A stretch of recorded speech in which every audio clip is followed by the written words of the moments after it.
Hey, this is Charlie Thompson, and welcome to the lecture slides video for agriculture. So this is a map of what people or how people are farming all over the world. I thought I'd throw this in here to capture your attention because I think agriculture is totally fascinating. So the biggest, most important part for us in this chapter is going to be dividing the world into subsistence agriculture, where people are growing food to eat, and commercial agriculture, where people are growing food or animals to sell. So the big dichotomy, the big split in agriculture is commercial versus subsistence. And as we'll see, a lot of the agricultural patterns are a result of, well, it's geography, right? So it's human geography, and we have the physical planet. So there's physical geography, but then there's also human geography on top of that. So we're going to be looking first at the climate. Climates all over the world, how that relates to agriculture. And then we'll see what people are doing with those regions, how they're responding differently to the same environment in different regions, in more developed, less developed countries. We could also divide this into, instead of subsistence and commercial, we could be looking at more developed countries and less developed countries. That's typically the way it breaks down, but reality is very complicated. So we could have subsistence ag, probably not, but you could have subsistence agriculture in more developed countries, or lots of commercial agriculture in less developed countries. And we'll see there's commercial agriculture in less developed countries, plantation agriculture. And then this diagram is also showing the hearth, the probable origins of different cultivated plants. So we've got sugarcane, cloves, nutmeg, spices, bamboo, lemon, soybeans. Soybeans are from Asia. Rice is from Asia. Barley, date, fig, flax. Avocado, cacao, which is what we get chocolate from. Beans, corn, peppers. We'll talk about that. Anyway, take a look at that as you're starting the chapter. I would pause it and enjoy it and look at, for example, the rainforest areas are shifting cultivation. The dry areas are in less developed countries doing pastoral nomadism, which is people wandering around with animals. In more developed countries, in the same dry climate, they're doing ranching, livestock ranching. So Australia, for example, has a Mediterranean climate, very similar to California, similar to our American West, the Southwest states, where there's lots of ranching because it's too dry to grow crops, but it's wet enough to have enough plants grow that you can feed your cattle as long as you keep them moving. All right. So, and in the Graves book, he starts off with foodways, which if I was writing the book, I probably would have thrown all that into the cultural geography part, the pop versus folk culture part, and say, well, what people are eating is part of cultural geography. I think I threw a few slides into the pop and folk culture about food, because that's an important part of culture. What you eat is very much a choice based, because especially for us, right? We can go to the store and buy anything that's in season from any place in the world, any time of year, for the first time in humanity. So what are we going to look at? Where did agriculture start? That's a good place to... Why did agriculture start is a better question, I think, but we'll start with the wheres and the whys of why did humans start doing agriculture about 10,000 years ago? Why do people eat different foods? Well, it's a combination of what you can grow in that region back in the day, what your cultural preferences are, so going back to cultural pop and folk culture, part of geography. Where is agriculture distributed? And why do farmers face sustainability challenges? And we'll tackle all these issues. Some other big important questions. What is agriculture and where did it start? What are the agricultural regions in less developed countries? So we can look at less developed countries and look at different regions that have the same climate, and they're probably doing the same agriculture in less developed countries. So based on climate, we can take a look at agricultural regions in less developed countries. We can look at agricultural regions in more developed countries, like the dry parts. They're probably doing ranching. If it's wet enough that you can have grass growing year round and you're close to a city, you might be doing dairying, raising cows to get milk.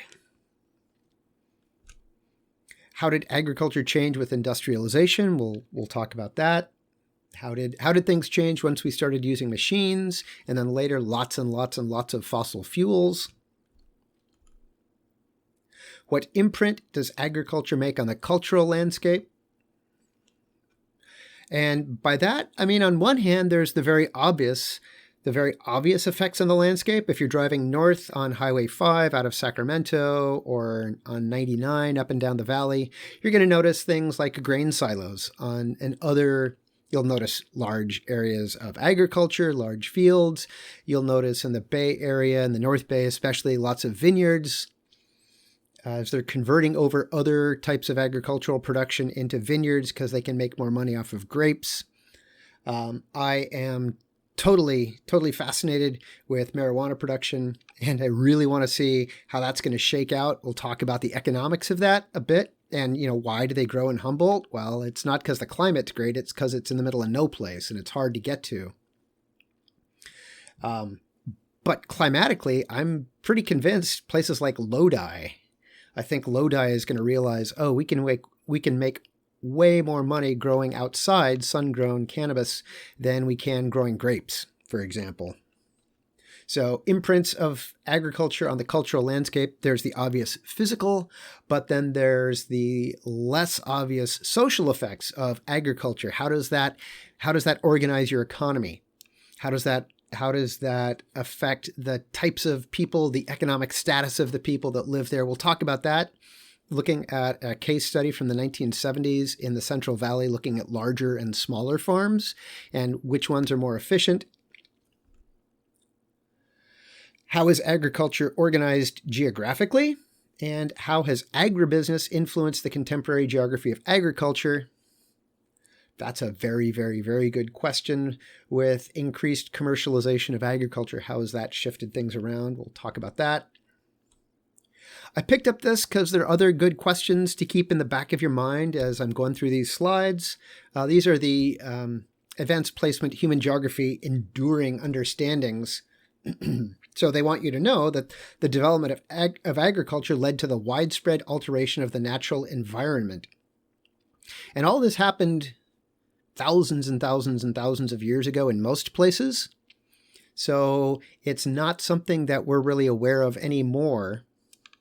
But the development of agriculture, for example, transformed the world's grasslands, right? We look at Africa and you look at all of the safari movies with the herds of wildebeest, and those are grazing ruminant animals that are eating grass, just doing pastoral nomadism, right? If there was people involved that were directing them, that would be pastoral nomadism in a dry grassland environment. But we've transformed those grassland environments. We're growing things like wheat. Wheat is one of the most popular grains in the world. If people can grow wheat as opposed to barley or oats or teff or any of the other alternative or ancient grains, people grow wheat. And that has largely replaced natural grasslands. Like we talk about the Ukraine being the breadbasket of Europe because they grow lots of grain there. Well, back in the day, that all would have been grassland with grazing animals, big, large cows and whatnot. So the development of agriculture led to the widespread alteration of the natural environment. You can see this in the Bay Area with the conversion, like I said, of farms to vineyards where they're just growing the one kind of crop. So there's ecological, there's environmental, there's economic, there's social, there's all these aspects that are going on as humans modify the environment so that they can do agriculture. It's just we're not aware of the changes because it's already happened so long ago. Major agricultural regions reflect physical geography and economic forces. Right, so we'll talk about this later. Major agricultural regions reflect physical geography. So the physical geography is going to be, what's the soil like? Is it good soil? Is it bad soil? What are the particulars of the soil? What's the rainfall regime? What's the groundwater like? So what's the climate and the soil like is the physical geography, but then there's economic forces. if there's no market for the crops that you can grow best there, you're going to have to pick the second best crop if that's what people will buy. So that would be economic forces. Settlement patterns and rural land use are reflected in the cultural landscape. And changes in food production and consumption present challenges and opportunities. I think, for example, the growing use of things that the milk industry really hates when we call milk, like soy milk and oat milk and almond milk and all those things that the dairy industry says, but it's not milk if it's not from a cow. To which they don't, yeah, whatever, we don't care. It's oat milk. I know it's not from a cow, but I'm going to drink it anyway. I don't care what you call it. So that's creating challenges and opportunities. As people shift their consumption preferences to eat less animals and eat more plant-based products, that affects everything, right? It's all those things that we were talking about. If farmers are having to double think, am I going to grow cows this year? Am I going to grow? Yeah. Plant them and then water the cows? No. Am I going to raise cattle this year, or should I switch to growing something else, raising some other thing that I could make more money of, because the money isn't really there for large scale cattle production, for example. More questions. Yeah, this is again from the AP Human Geography, AP Human Geography test. What is agriculture? Where did it start? How did agriculture change with industrialization? I think we've already looked at these questions, but they're good. What imprint does ag make on the cultural landscape? Asked and answered. In fact, I've got 2 books at my house if you want to come over and borrow them. Just on, and earlier I talked about the idea of the landscape as text. Graves talks about the landscape as text, that you can actually read the landscape like a book and understand the physical and the human forces at work and operating in that landscape. So I've got, like I said, 2 books on the urban landscapes of Yolo County. It's sort of another way of thinking of it is a city slicker's guide to the stuff that you see on the side of the road as you drive by. Like there's distinctive Central Valley barn styles. Yeah. So I wasn't reading it, you were reading it. When you were reading the Graves text on pop and folk culture, and he just goes on and on and on about those different, the dog trot house, the New England salt cellar, the Cape Cod, the shotgun shack, all those different folk housing types. Well, in California, we've got a couple examples of regional architectural styles. One of them is the barns. There's some aspects to barns in Northern California that are a result of the physical environment. You know, how rainy it is throughout the year, how dry it is, how windy, what is it that you're trying to protect with the barn, and also the water towers. In Davis, for example, by Mishka's, there's a house that still has one of those big water towers. I'm going to need to do two different videos. I'm going to do my own video off of my own lecture slides this week and give you a bunch of films to watch. And next week, I will put up the lecture slides to go along with the Graves text to talk about some of the things that he talks about that I don't talk about in my slides. For example, foodways, the food preferences and how that fits into geography. So I'll give you some examples of what I'm talking about with barns and the 2-story water tower houses, or the 2-story water towers that are a common sight here in the North Valley. That's really no place else. You won't see those in other parts of the world. Those are a NorCal thing.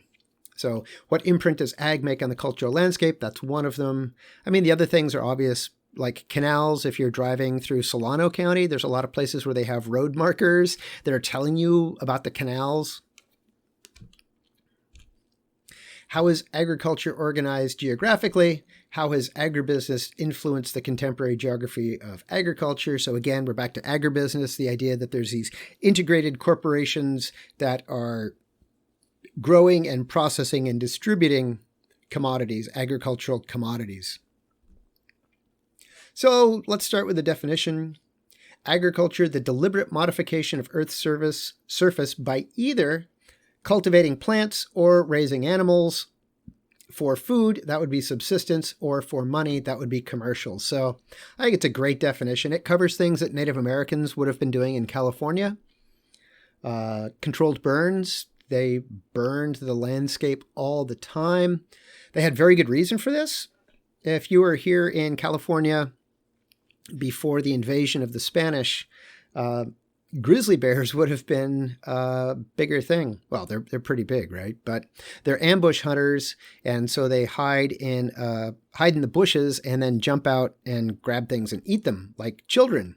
So by burning the underbrush, you get rid of the hiding places for the monsters that eat your children. You encourage new shoots, and you clear out the forest. And by clearing out the forest, clearing out the undergrowth, you get new shoots that typically attract game animals like deer. So instead of having to go a long way to find them, they come to you. We'll talk more about that idea of like, how do you get meat in the rainforest when we talk about the rainforest. So there's our definition.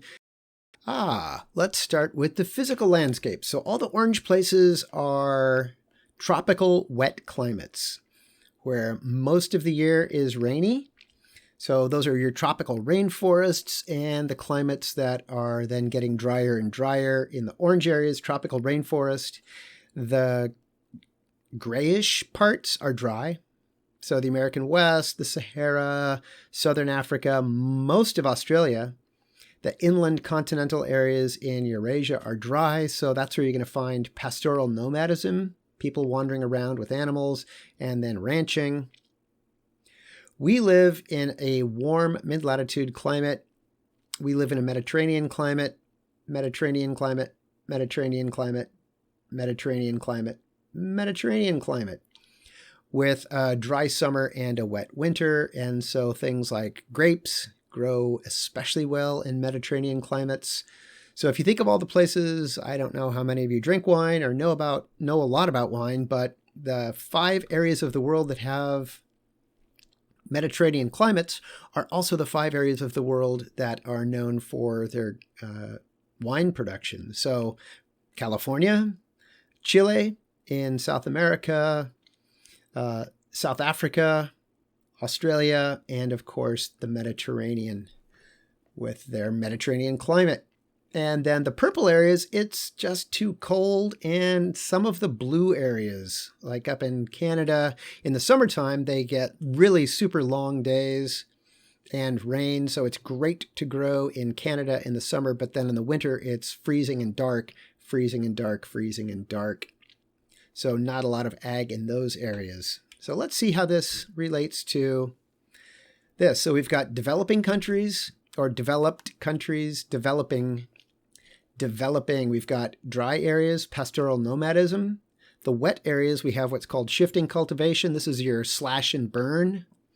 In the really wet areas, especially Asia, India, and China, wet rice, one of the most productive crops that you can grow. If you want to look at it in terms of calories per square meter over time, rice is right up there. I think cassava might be a little bit more efficient, but rice is one of the most popular crops on the planet. It's the domestication of rice that led to cities in India and China, and the population of India and China today. All of that a function of wet rice. And then some other areas, they do plantation agriculture, sugarcane, pineapples, bananas. So they're less developed countries, but a major corporation has come in and they've either set up a plantation or they've got contracts to buy the fruit grown on those plantations. And then in the more developed countries like the United States, we have mixed crop and livestock. We've got dairy up in the northern American states. Grain in the Midwest.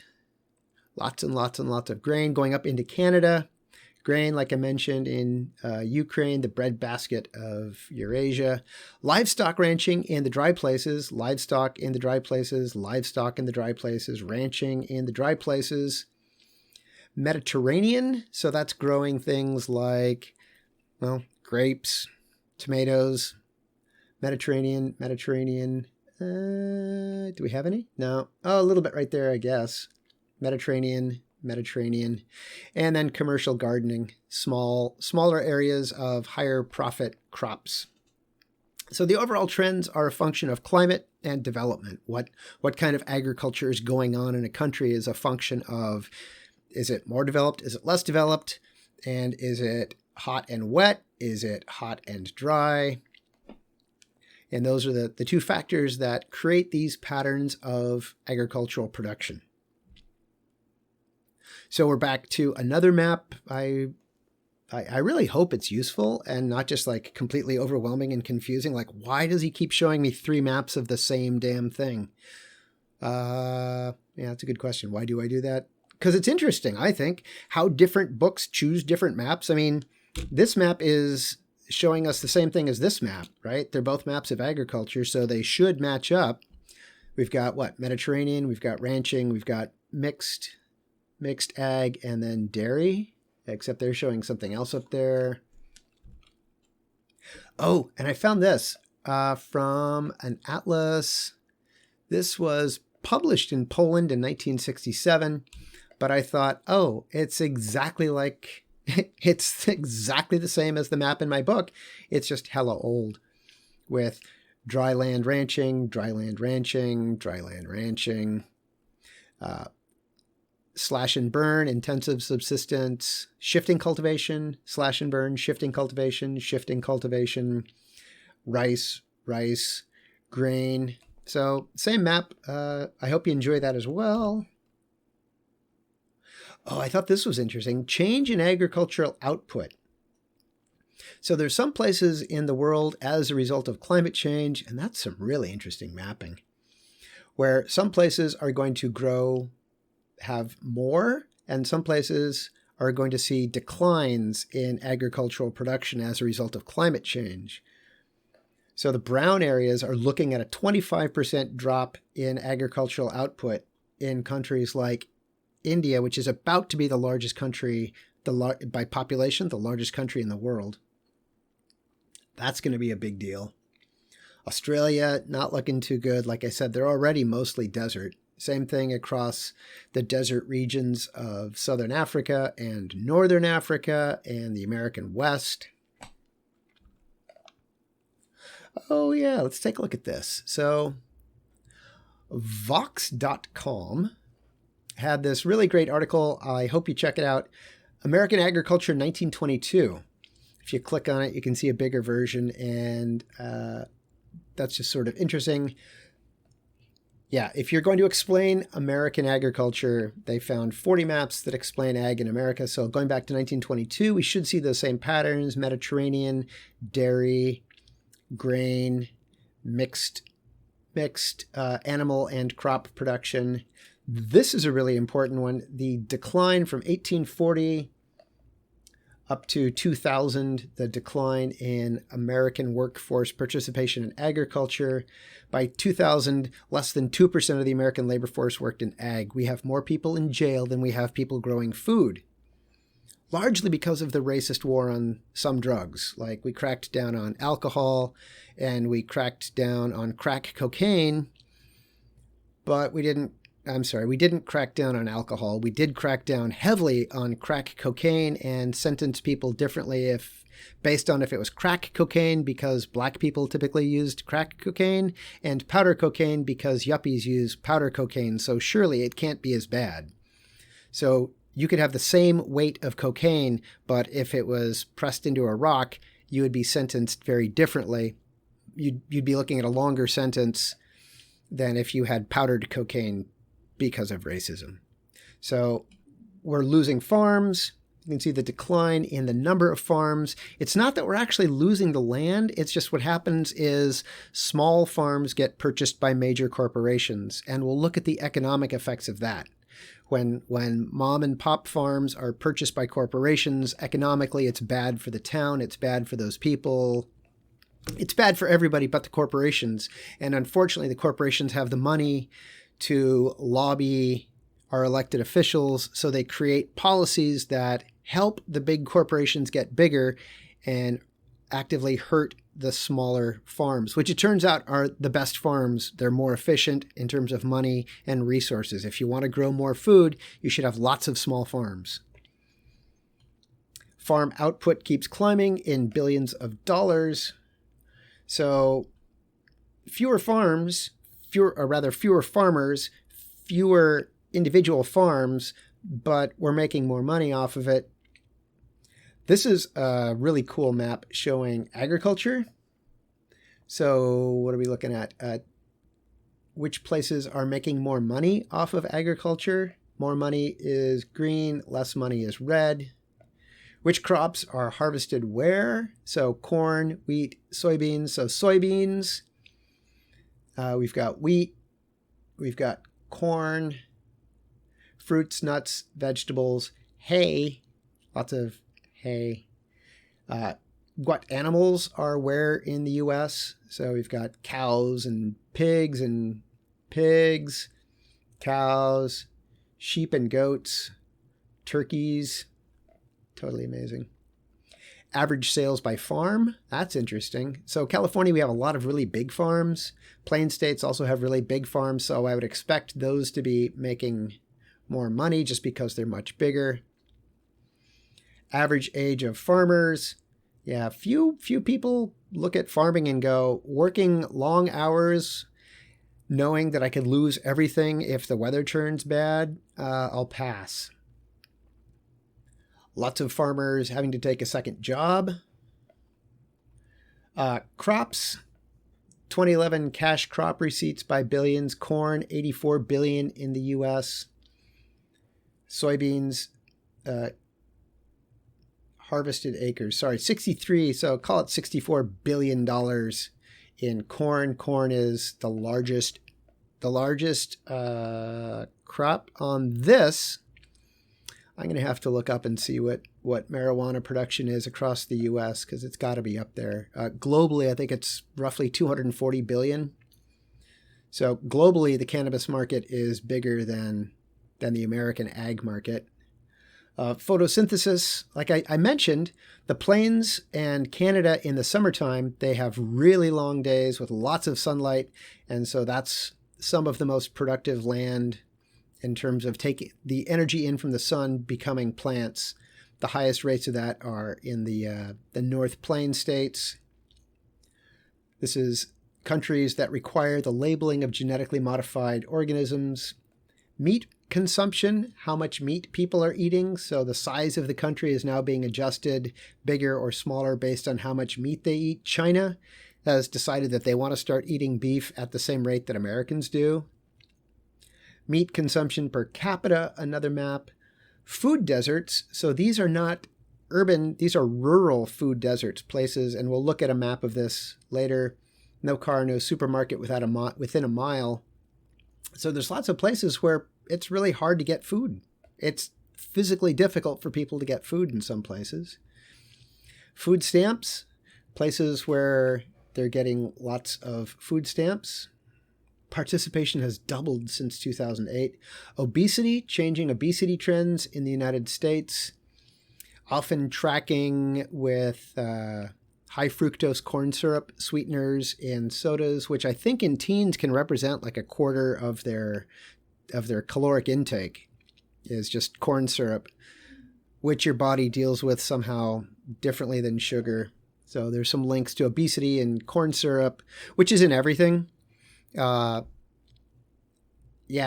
the book, The Omnivore's Dilemma by Michael Pollan, Pollan, an outstanding author and journalist. In The Omnivore's Dilemma, the omnivores are organisms that eat both plants and animals. And so it's, if you eat everything, right, every meal you have a choice of what do you want to eat for that meal. And that's the omnivore's dilemma. And so he looks at 4 different options. Like there's a local organic option. I think he goes out and like kills a wild boar someplace, and he has a fast food meal in a car because that's very typical of American cuisine. And he breaks down just how much corn syrup. He says basically you're eating nothing but corn. One way or another in this fast food meal, you're eating corn. So the meat is beef, and the beef came from cows, and the cows ate a lot of processed corn in their feed. So the beef that you're eating, it's really corn. And the drink is sweetened with corn syrup, so that's all corn.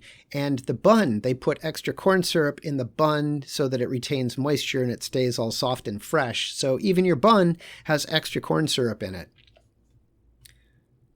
And again, here's obesity, energy intake, where people's food is coming from, fats, oils, grains, with the whiplash in the United States of, fat, you shouldn't eat any fat. And then we'll just put sugar in everything so people keep eating it. And then we'll say, oh no, sugar's the problem. So I'll have to find a link to some stuff by Michael Pollan, because he's also addressed that. So he's written a bunch of books about agriculture in the United States. And people began to tell him, dude, it's just way too complicated. I can't wrap my head around what you're actually trying to say. So he wrote a little tiny book called Food Rules, filled with things like, if your grandmother can't pronounce the ingredient, don't eat it. If your cereal changes the color of your milk, don't eat it.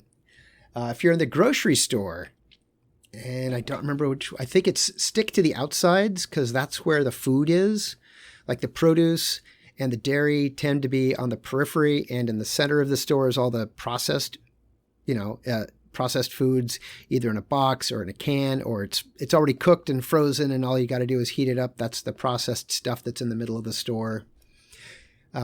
Typically, if it's processed, there's way more fat, way more sugar, and way more salt than you would put in your food if you were cooking it. Who's following dietary recommendations? Americans need to eat more fruit and vegetables. Regional food preferences. This would be talking about foodways. This is talking about barbecue. Graves goes on and on. Pizza chains. What types of pizza people are eating? Fast food. What's the most iconic fast food in your state? McDonald's. How far are you from a McDonald's? On the East Coast, they're just beginning to blur together. What kinds of fast food restaurants? McDonald's, Burger King, Sonic, Hardee's. Where I love this. Where a 3D visualization of where are the Waffle Houses? Where are the hurricanes? So this is hurricane tracks laid on top of Waffle House. Carl's Jr. versus Hardee's. The spreading of In-N-Out. Where you can drink on the street. Bars versus grocery stores. What do you got more of? More bars, more grocery stores. Very interesting. Oh, with the Lutherans. That's extra interesting. Lutherans, not a lot of grocery stores, lots of bars. Beer versus wine consumption. Top beers by state. Unusual start. Yeah, whatever. Oh, totally part of language. Is it pop? Is it soda? I wish I could read that third. Or Coke? Yeah, I don't know what that is. Annual soft drink production in the U.S. And the rise of bottled water over time. How Americans are now drinking bottled water. So I hope you enjoy those maps. And I also found on Wikipedia a list of the most valuable crops and livestock. So there's that rice. The global rice is the most valuable crop worldwide, followed by pig, cows, milk, chickens, corn. There's corn, 191 billion a year. Wheat, soybeans, eggs, potatoes, other vegetables, tomatoes, sugarcane, grapes, cotton, buffalo milk.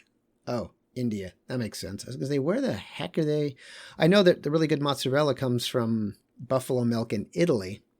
Cotton, lint. Where was the other cotton? Oh, seed cotton. So are you growing it for seed? I'm guessing to make oil, as opposed to lint cotton that you'd be making into threads that you'd be making into cloth. Cotton, apples, onions, sheep, cucumbers, garlic, bananas, goats, palm oil, watermelons, rapeseed, which is canola oil. Canola oil was a marketing term for Canadian oil, canola, because they thought people would rather buy canola oil. Mangoes, the most popular fruit in the world. People eat mangoes a lot. And finally, green peas, last on the list. So that's just kind of fun. What do people eat where? What are the most popular crops?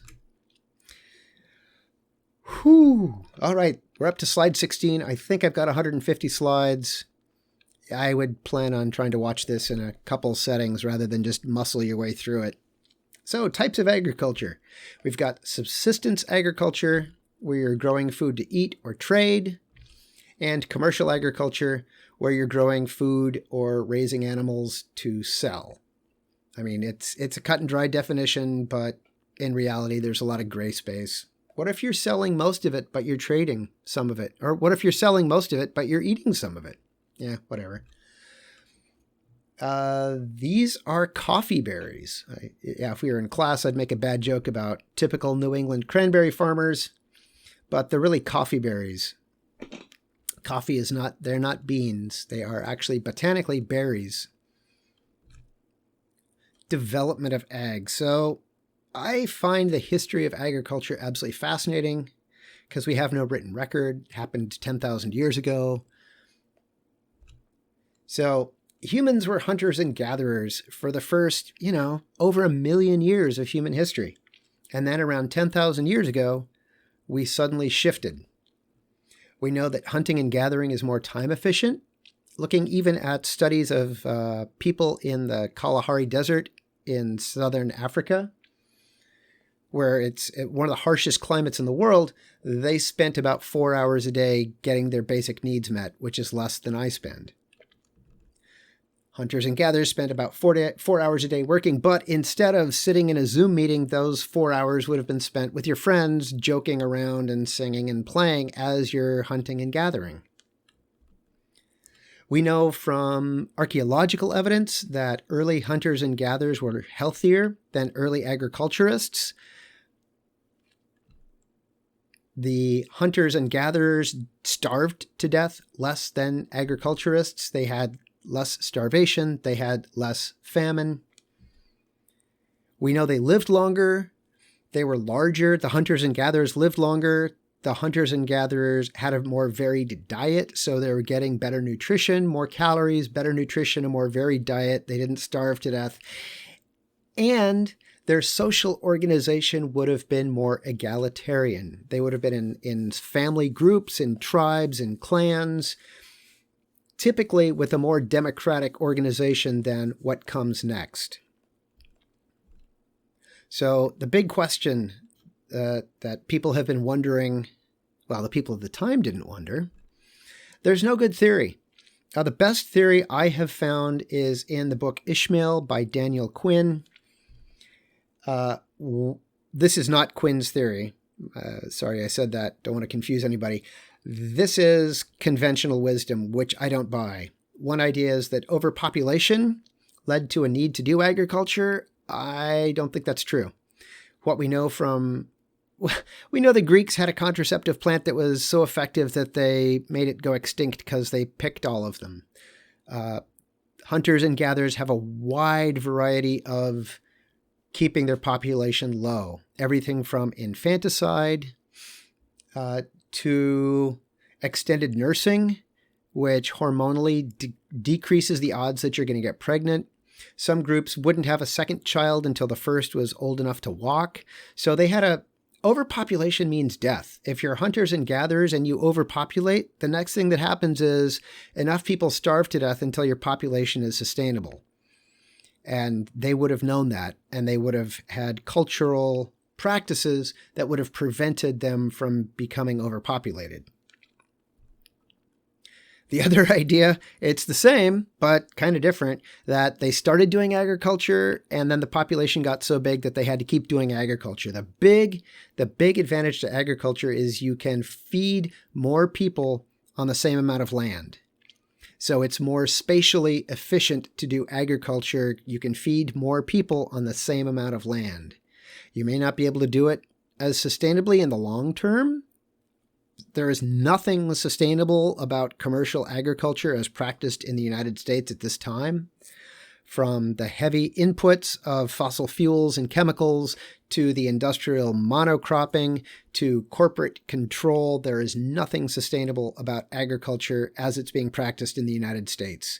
The loss of soil, the tragic loss of just about half the soil from the plain states since the 1960s. It takes 500 years to develop an inch of soil, just about. And we've lost half the soil. We are losing soil right now at a faster rate than we did during the Dust Bowl, which caused the mass exodus of people from the Dust Bowl to California looking for work. So the ag led to overpopulation. The idea is that people started playing around with agriculture, which allowed them to feed more people. And then once they had more people, they had to keep doing ag. I look at that and go, that's the same as the first theory. The first theory makes no sense, so I'm going to chuck out the second theory, but that's as good as they've got. Hunters and gatherers, we know, had a great knowledge of the environment, far more detailed, far more intimate. Oh, yeah, I love it in geography when everything fits together. At this point, I can just say, hey, remember in the Wade Davis video, he was talking about how the Waorani could identify 17 different species of Banisteropsis, the liana, the vine. So they've got 17 different species of liana that they use to make ayahuasca. They had an amazing, amazing knowledge of the environment. Like Wade Davis mentioned, not only can they tell you, not only can they smell the urine from animals a great distance away, but they could tell you what that animal is. They could probably also tell you other things about that animal just based on the smell of their urine. So the idea that humans were unaware that you could plant seeds until 10,000 years ago is ridiculous. Anybody who has ever seen an acorn sprouting has known that you can plant seeds and get crops. It's just that they didn't do that. They lit fires. They encouraged some crops to grow, like plants that have bulbs. They would break up the bulbs and then replant them to get more of that plant. So the idea that they just somehow were unaware of the environment until 10,000 years ago, it's completely ridiculous. Jared Diamond, the great geographer, looked at a study in Papua New Guinea, and the indigenous people identified 107 different birds in that one jungle. The Western taxonomy said, oh, there's 108, but they weren't sure if they accidentally split one species that should have been just one species into two. And a Western botanist would have been, or a Western ornithologist, somebody studying the birds, would have been able maybe to identify those, but the Papua New Guineans would have been able to not only tell you what they call that bird, but what the males look like, what the females look like, where they nest, where they eat, what they eat, when they raise their young, how many eggs per clutch, how many young at a time are they trying to raise. They would know those birds' individual life stories. So again, an incredible knowledge of the environment. So the idea that they just didn't know that you could plant things? No, they knew. They just didn't do it because they didn't need to. In agriculture, there's a wide variety of agriculture practiced, of techniques that we would look at, that I would look at and say, oh yeah, if you're burning the forest to encourage some things and discourage others, that's ag. If you are planting crops so that animals come and then you kill the animals and eat them, that's ag. It's not, 100 square miles of corn, but it's still agriculture. So they're modifying the landscape through fire, through encouraging some plants and discouraging other plants. And in the history of agriculture, and this goes back again to Carl Sauer had an idea about the origins of agriculture, and he said, I think it happened in 2 steps. And all of this is very difficult to look up because the first type of agriculture was vegetative agriculture, when you take cuttings of plants and plant them to get new plants. So vegetative agriculture, you're planting cuttings. Like a potato, you could take a potato and cut it up, and as long as each chunk of potato has an eye, you will grow a new potato plant from each chunk. So Sauer thought the first type of agriculture that humans started doing on a big way was vegetative agriculture, taking cuttings of plants. You can do it with some vines, you can do it with lots of different plants. Multiple hearths. Southeast Asia was a big one. West Africa was a big hearth. South America was a big hearth for vegetative agriculture. But like I said, it's hard to do research on because the only tools were a sharpened stick and then cut up bits of plant. And in the tropical rainforest, none of those is going to last long. It's just going to get broken down and rot. So doing research into the origins of vegetative agriculture, very difficult. Here we've got some hearths for vegetative agriculture. Oh, I'm sorry, these are seed. This is seed agriculture. This is the second step. I'm just going to keep going. There you go. Vegetative agriculture. So we've got potatoes in the Andes. We've got yams and yams in West Africa. And what else? Potatoes and also sweet potatoes. The next was seed agriculture, where you're planting seeds like corn or wheat. I think that's the agriculture that most of us are used to. If we're thinking about ag, is when you have a plant, you harvest the seeds, you save some, and you plant those next year. Again, it came after vegetative agriculture, like the idea of agriculture. So this would be stimulus diffusion, where the idea of something spreads, but it gets modified. So it's like, oh yeah, well, we could plant stuff, but I'm not planting cuttings. I'm going to plant seeds. Multiple hearths, North China, Eastern Africa, Central America, primary seed hearths. So we've got Mexico with corn and tomatoes, millets and sorghums in Africa. We've got rice in India and in China, and we've got wheat in the Fertile Crescent and oats and barley in the Mediterranean. So here is, and I'm going to do it to you again. This is a map showing agricultural hearths. Asia, Asia, Asia, Asia, Africa, and Latin America. So, and the time that we think those were domesticated, 9,000. So the red is the oldest. Cassava, incredibly productive. Squash and beans and maize, which is corn. So beans and squash and maize, the three sisters, I've got an article about that for you to read, that by growing corn and beans and squash together, you actually get higher yields. You can get more food by growing them together. And then the newcomers would be corn, sweet potato, lima bean, alpacas, cotton, also guinea pigs, sorghum, which is a grain, little tiny seeds, yams. None of you, unless you've actually eaten food in Africa or imported yams from Africa, has had a yam. What you've been eating are sweet potatoes. In the early 1900s, the sweet potatoes that people were planting and growing and eating were whitish and less sweet. 1920s or so, in America, they developed an orange-fleshed variety, the garnet and jewel sweet potatoes, that for branding and marketing purposes they called yams, the garnet yam and the jewel yam. Real yams have a lot of fibers in them. They're completely different family. They're completely unrelated. They're just big starchy tubers, like a potato is a starchy tuber. Starch, lots of carbohydrates. Tuber, it's just it grows underground. It's a big blobby thing that grows underground. So I also wanted to talk about Italian food, because you'll notice they've got barley and cows, so you can have cheese on your pizza. You can have wheat, so you can have dough. You can have some garlic. That should be in there someplace. But tomatoes didn't get introduced until almost the 1500s. The Columbian Exchange, when Columbus came over and murdered and stole and brought back tomatoes to Europe. And every other part of the tomato plant's poisonous. The flowers, poisonous. The leaves, poisonous. The fruit, not poisonous, but it's in the nightshade family, so I understand early Europeans' reluctance to jump into the the tomato. So up until the 1500s, there was no tomato sauce in Italian cooking. That is a new development. Chickens from South Asia, jungle fowl, soybeans, rice. North America's pretty much only tobacco. That's what we brought to the table. Central America, we've got corn, we've got tomatoes, chili peppers, squash, beans, sweet potatoes, avocados, and cotton.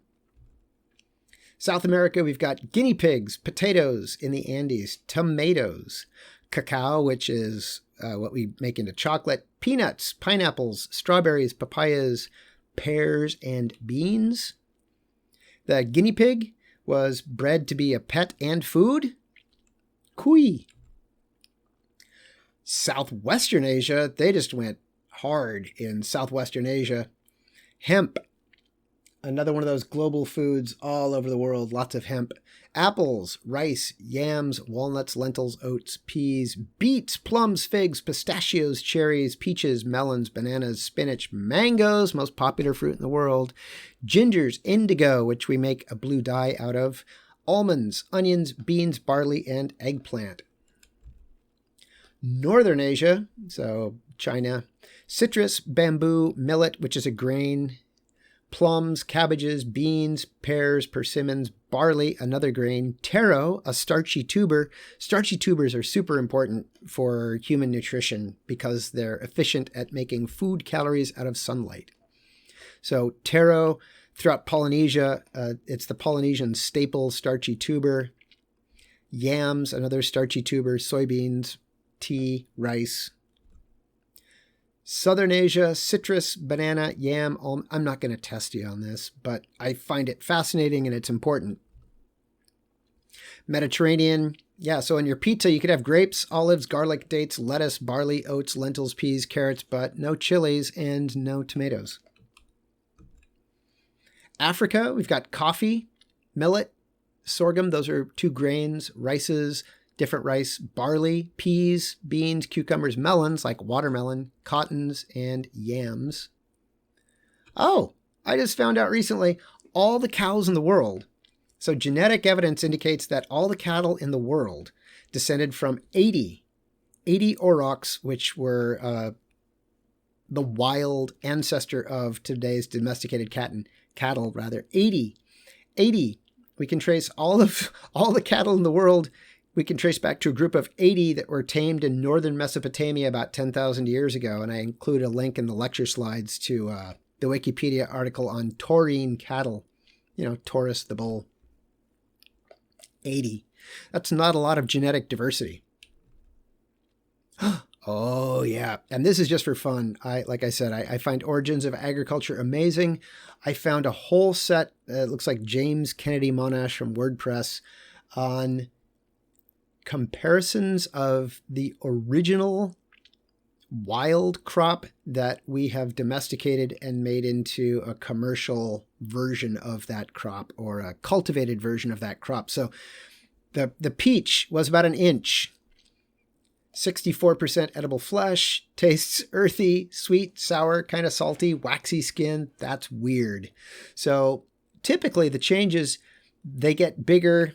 The part that we eat gets bigger. The part that we don't eat gets smaller. So it's 64 times larger, our peaches, and sweeter and juicier. Watermelon, open with a hammer. I don't know about you. I'm not bringing that to a cookout. It's 2 inches in diameter, has 18 seeds with lots of fat. They taste nutty and bitter, as opposed to our bred watermelons. Corn, the original corn, 5 to 10 very hard kernels. Peel it by bashing it with a hard object. Tastes like a dry raw potato. Yum, as opposed to, they're calling it artificial, but I would say domesticated corn. Wild ancestral carrots, cultivated carrots. Wild ancestral banana, modern cultivated banana. And in fact, yeah, every now and then I come across an article on bananas that explains that fake banana flavor doesn't taste like a banana. And that's because it tastes like a banana that's extinct. It was the commercial banana that would have been grown and sold in the United States. So like, I don't know what that saltwater taffy maybe. If you got like a banana flavored saltwater taffy with artificial banana flavor, that artificial banana flavor was trying to duplicate the taste of a banana that isn't grown for use in the U.S. anymore. There was a disease that wiped them all out. But here we've got the ancestral banana chock full of seeds, and then the modern domesticated banana. Tomatoes, little tiny itty bitty things, the modern domesticated tomato. Eggplant, if you've ever wondered why eggplants are called eggplants, well, they used to be like whitish, so they looked like eggs. I mean, that big purple thing, you look at that and go, that's not looking like an egg at all. Carrot, corn, the evolution of maize, corn over time, the wild ancestor, domesticated in Mexico, brought to Europe, and then first creation of hybrids in France. Fascinating stuff. Oh, Brassica. This is Brassica oleracea, which is wild mustard, grows all over California. So these are all the same species. They have just been selected. What are you selecting for? Do you want to get bigger flowers and stems? That's how they ended up with broccoli. Just flowers? Cauliflower. Are you just growing for the terminal bud? That's cabbage. Lots of buds? Brussels sprouts. You want just the leaves? That's kale. And if you want the stem, that's kohlrabi. So all of these are the same species. You could take a cabbage and a kale and cross them, and you could get viable seeds that you could plant and grow. But this is how domestication works. This is evolution in action. By choosing for traits, we are changing it slowly over time. Potatoes. The ancestral potato, wild diversity. Over 4,000 types of native potatoes, mostly in the Andes. All right, subsistence ag. So we've already talked about hunting and gathering, which is a form of subsistence agriculture. Hunting and gathering is a type of subsistence agriculture. Shifting cultivation, which is also called slash and burn farming. We'll talk about that. Intensive subsistence is I'm just growing food to eat or trade, but it takes a lot of labor. That's the intensive part. Wet rice. If the climate is wet enough, people grow rice because you can get a lot of food energy from a small area over a long period of time. There's some fields that have been grown in rice for 10,000 years. If it's true dry for 2 crops of rice, you might try 1 crop and then growing some sort of dry grain. Or if it's just too dry for rice, they don't grow wet rice. They grow something else, grain, corn, or wheat. Pastoral nomadism, people wandering around with animals. So we've got shifting cultivation in the wet tropics. We've got pastoral nomadism in the dry areas, people wandering around with animals. We've got plantations in some of the wetter areas. Sugarcane, for example, is a plantation. Bananas are a plantation crop. We've got wet rice, and then intensive subsistence, wet rice, not dominant. So the dark green is wet rice, and this is not wet rice. So hunting and gathering, there's still about 250,000 people on the planet who are hunters and gatherers. More efficient. The places that hunters and gatherers are left are the places where the climate was so harsh that invading, mainly Europeans, didn't bother to kill them to steal their land because they couldn't grow anything on it because it was too harsh. So the Arctic, the deserts, the tropical rainforest are the places where we still have hunters and gatherers because Europeans haven't killed them to steal their land yet. Oh, which then gives us a really distorted view of how easy it was to be a hunter-gatherer in the better climates, like California. I told you it takes 4 hours in the Kalahari Desert, and that's one of those places where they dig up roots and take scrapings, shavings of the root and roots and squeeze them to try to get enough water to survive during the dry season. So places like Europe, places like California, where it would have been rainy enough, in California they would have had more salmon than you could count. They used to say you could practically walk across the backs of the salmon without getting your feet wet in the fall when they were spawning. There were deer, there were acorns. There was so much food in California that they had one of the easiest and best standards of living in the entire world, the native California Indians. So our idea of how hard it is to be a hunter and gatherer is really warped because the good climates, the hunters and gatherers in the good climates got killed, and we're doing agriculture there with no evidence of the hunters and gatherers. So that's just not part of our awareness. It's hunting and gathering can be thought of as a type of nomadism based on how much the people move around. Let's talk about shifting cultivation, slash and burn. It's called slash and burn, Swidden agriculture, or MILPA. Ecologically, shifting cultivation is the most appropriate use of the humid tropics. So the tropical rainforests, the best type of agriculture is shifting cultivation. It can be done sustainably. In fact, the regions of the Amazon where there are natives, we know where the natives have lived in the Amazon because the soils are better. So I think in the US we have the idea that cutting down the rainforest is ecologically horrible. If you're cutting down the rainforest to grow cattle, that's horrible. That's ecologically atrocious. If you are an indigenous group doing shifting cultivation, you are preserving biodiversity, you are preserving soil health, and it's, like I said, ecologically the most appropriate use of the humid tropics. The problem, if you look at it that way, the downside to shifting cultivation is it takes more land to feed fewer people than other types of agriculture because most of the land is just sitting there. That's why 25% of the land is used to feed 5% of the population, because most of the land, as you'll see, it's just sitting there. Oh, yeah, I love talking about this because it's an example of institutional or cultural racism that scientists looked at what was going on in the humid tropics and decided that the people there were primitive because all they had were sticks and fire. So their technology was very simple. And because of that, Western scientists looked at it and said, well, these are primitive people. But the techniques, what they were actually doing is incredibly sophisticated, far more sophisticated than American agriculture, than commercial agriculture. So the way this shifting cultivation works is every year, every season, they would clear new plots, new parts of land. The trees are often burned, and then they plant crops. On that plot over time, like this year, I might plant corn, and next year I might plant peas, and the year after it, I might plant something different, and then I'm going to leave it alone for 20 years. I'm going to come back in 20 years and cut it down and start over.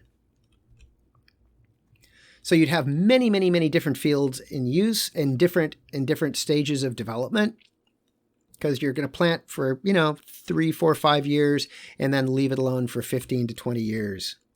The fields are used for several years, then abandoned. So here is an example. Thank you, Bruce Marcotte, for this image that I found on the internet. So this has been cleared. You can see the areas that have been cleared for this year. And it looks like that might be, so this is 0 years, 1 year, 1 year, 1 year, 1 year, 2 years, 3 years, 4 years, something like that, and then just jungle or forest. So over time, they're going to plant something this year, and then the next year they're going to plant different crops because they might have used those nutrients, so you can't get 2 crops. Also, the pests stick around, so by planting different crops over different years, you reduce the load of pests that would eat your crops. Pests tend to be super specific, so if I'm a pest that eats corn and you plant wheat, I'm going to starve to death because I don't know what to do with it. Another view, this one looks freshly burned, so 0, 0, 1 year, 1 year, 1 year, 2 years, 3 years, something like that. And then actually working on the field. Be great if they had some pictures of actually burning, but by burning, they're returning the nutrients to the soil. In the tropical rainforest, the nutrients are actually held not in the soil, but in the plant above ground, the biomass, well, above ground and in the ground. So when they burn the trees, the nutrients are going back into the soil. When it's cleared, when the land is cleared like this, if it's left exposed, over time, what'll happen is, like when they go in and clear the rainforest and plant grass for cattle, the nutrients are removed, so now the soil has lost its fertility. When the soil gets exposed to air, it bakes into rock. And so clearing the rainforest to raise cattle is incredibly ecologically destructive. Clearing the rainforest in Indonesia for palm plantations so that we can have palm oil is incredibly destructive. That is not what I'm talking about. That, clearing the rainforest for palm oil, bad. Indigenous people living sustainably in a landscape that they've lived in for 10,000 years is wonderful. So here's a picture of one of the members of one of these groups, the Kayapo of the Amazon. And it's a good example, again, of what people call themselves. Kayapo, the word Kayapo means those who look like monkeys. And so clearly the word Kayapo is not what they call themselves. They call themselves the Bebengokre, the men from the watering hole. Most indigenous people seem to call themselves the people. So here, the Kayapo refer to themselves as the people from the watering hole, but the group next door calls them the people that look like monkeys. The Kayapo create islands of vegetation in a technique called intercropping, where you're growing different crops on the same land. The Kayapo blend harmonious plant energies. They say their plants, some plants have friends. Those plants, they say, are good neighbors to each other, and so they plant them together. Modern science says, actually, they're increasing the productivity. You're going to get a bigger yield from both of those plants if they're planted together. So the Kayapo knew what they're doing. They grow some plants to attract game that they kill and eat, which is their response. Instead of capture the game and then embark on a breeding program, we're just going to let them run around. And then we'll grow plants that they like to eat. And then when they come to eat those plants, we'll kill them and eat them. And that seems much easier. Reminds me of in Corsica, in the Mediterranean. In Corsica, it's very common, the pigs, a lot of pig in the diet because they just run around in the forest eating chestnuts, getting fat and sweet. And then in the fall, they go out and kill the pigs and make them into sausage. So kind of a similar idea. We're not gonna raise them at the house. We're not gonna feed them. We'll just leave them alone and then kill them and eat them later. The Kayapo used integrated pest management, which is you encourage the fast ones because they eat the slow ones. If it moves fast, leave it alone. It's a predator. So they encourage beneficial insects. They use Aztec ants to repel leafcutter ants. I'll try to find a video on leafcutter ants. Leafcutter ants have been doing agriculture in the Amazon for millions of years. Leafcutter ants, they do just what it sounds like. They cut leaves, and then they make these underground gardens. They chew up the leaves, and they paste it on, and the fungus colonizes the leaf. The ants can't eat the leaves, but the ants can eat the fungus that grows on the leaves. So they're doing agriculture underground, and they've been doing it for, like I said, millions of years in the tropical rainforests in the Amazon. And the Kayapo have figured out that they can use an enemy of the leafcutter ants, the Aztec ants. So if you grow plants that the Aztec ants like, you get Aztec ants, and the Aztec ants act as an enforcer and keep the leafcutter ants out. They do a similar thing. They cultivate some trees so that beneficial wasps will live there, and then they'll have a supply of predators that these wasps, for example, lay their eggs inside caterpillars that would otherwise eat their food. So they lay an egg, they lay an egg in the caterpillar, the egg hatches and eats the caterpillar from the inside out. So rather than go after the caterpillars directly, they're creating conditions such that nature will balance itself out.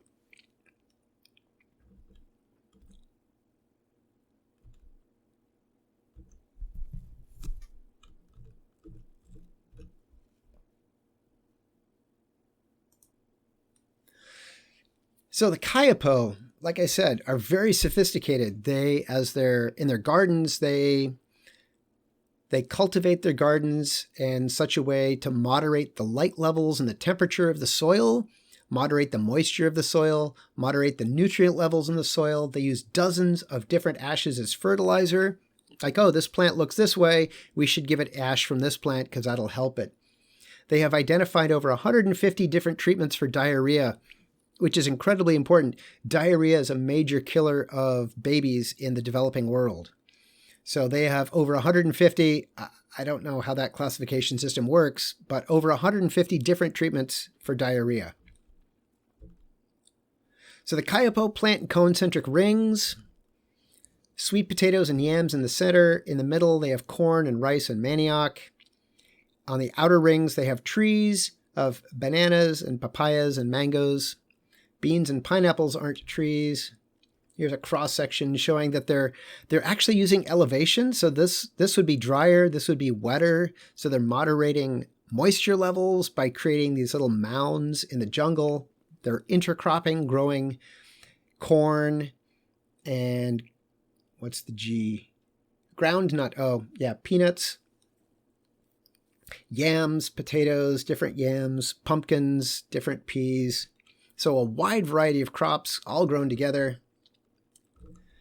The biggest problem facing shifting cultivators is development projects and people stealing their land. For example, in the Amazon, under Jair Bolsonaro, the extreme right-wing president of Brazil,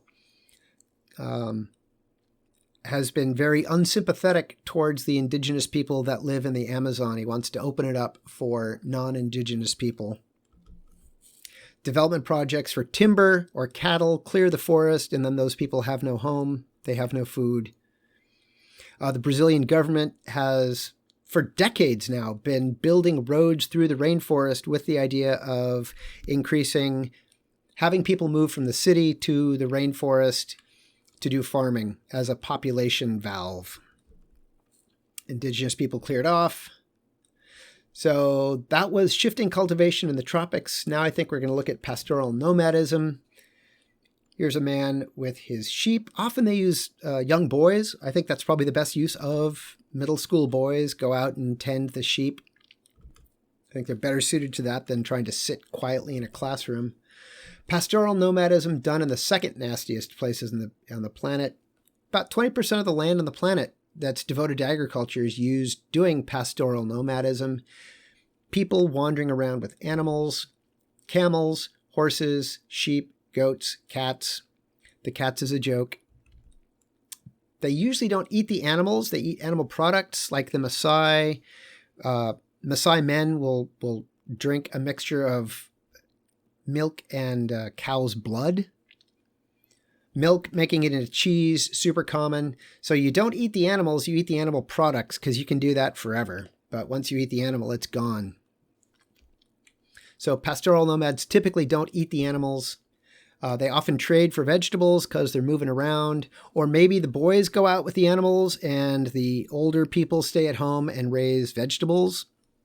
So there's a lot of variation. Some pastoral nomads are totally nomadic. They live in temporary structures like yurts or gurs in Mongolia or tents in Africa, and they move around all the time. Or they might have a house and they just send the boys out to go take care of the animals, and they're growing food. They're doing intensive subsistence agriculture at home, but the boys are taking the animals out and wandering around. Some migrate seasonally. There's a wide range from totally nomadic to totally settled down. Sometimes it depends on the climate. If it's a good year, we'll stay at home, and if it's a dry year, we'll have to go wander longer. Biggest problem, again, development projects and governments.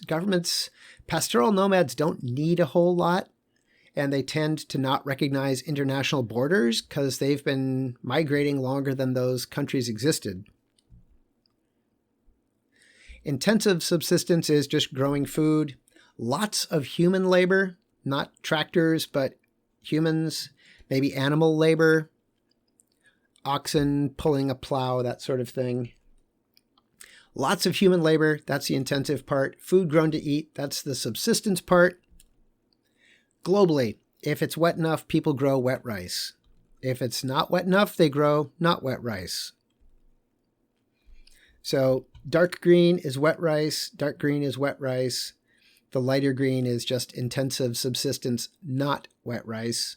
Intensive subsistence, not wet rice.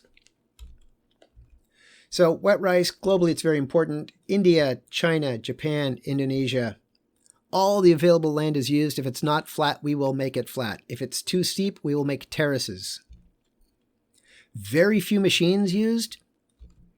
The grain is not grown for animals. So this is, I just got happy because this is the intersection between agriculture and culture and foodways. So in wet rice societies, the grain is not grown for the animals. The grain is grown for people. So the animals that people eat in wet rice climates are pigs and chickens and fish. Those are also called doorstoop animals because pigs and chickens will eat food scraps that you won't eat, that we can't eat, can't digest, don't easily digest, don't like to eat. Pigs and chickens don't care, they'll eat it. So you can keep those in your yard and you're making animal protein out of food that you can't eat, which is a very efficient way of farming. Fish can be actually grown in the rice paddies. Rice needs to live at least 3/4 of its life in standing water, which could be a problem because you're going to get bugs, lots of mosquitoes, right? You've got a huge artificial shallow lake that's perfect for growing mosquitoes. Well, if you put fish in there, their poop fertilizes the rice and they eat the mosquito larvae. And then when you drain the ponds to harvest the rice, you've got fish to eat. So it's a win-win-win. And if you think about, for example, Chinese food versus Argentinian food or, meat and potatoes America food, there's no cattle. Because if you have a cow, it's pulling a plow. You're not eating it. You need the energy from that animal that it can provide in cultivating food. So not big pieces of meat, but little tiny pieces of meat so that everybody gets just a little bit of meat. Very typical of Chinese cooking, completely not typical of American cooking because of our unique geography with those broad plains where we grow lots of cattle and eat them. Same thing with Argentina. So when growing wet rice, the little rices, the little grains of rice are planted in a nursery, and then the healthiest and the fastest growing are transplanted by hand into rice paddies. They're actually picked up and they transplant them and they replant them, which takes a lot of time, takes a lot of energy. But that way you are making sure that you're only planting the best grains of rice with the best plants, the ones that are growing the fastest, the ones that are disease resistant. Because if you plant 1 million grains of rice, they're not all going to grow equally well. And if you transplant just the good ones, every year you get a better crop. It takes a lot of energy to maintain the water levels of the rice. And so the infrastructure to maintain the water levels of the water in the paddies, making dams, dikes, canals, paddy walls, all of that takes a lot of time and effort. The rice is grown for the first 3/4 of its life in standing water. Then it's dried and harvested by hand. So here we've got rice terraces in, I believe this is the Philippines, but you can see the slope of these hills before, and now they've been flattened and made into terraces. Another view of terraces.